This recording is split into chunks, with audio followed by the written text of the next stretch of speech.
Comissão Função Público relata katak hamutu que a funcionário público rihunhat nebetama ona ba idade reforma niang wain hira Conselho Ministro aprova tina nenolu ba reforma niang.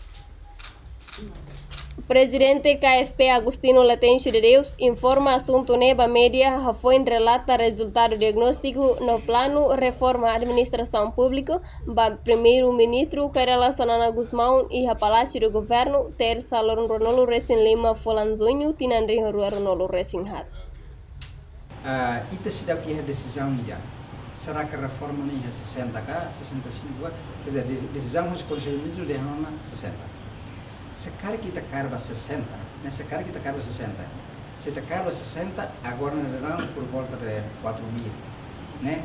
Ultrapassa até umas 60. Se está carba 65 carik, né? Por volta de 2.000.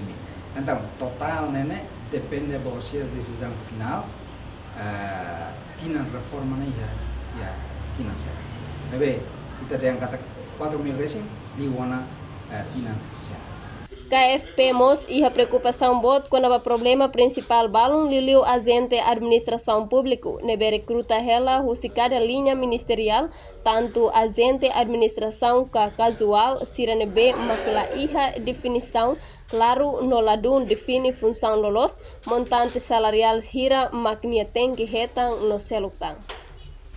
Baseado resultado diagnóstico ne KFP detecta katak sedau iha controlo dia ba tamanho ka total funcionário público niang além de ne iha sistema função público honaran sigap registra funcionário hamutuk rihun tolu nolu resin hitu mas be iha parte salarial niang registra rihun lima nolu resin mak cada fulan acesso ba salário.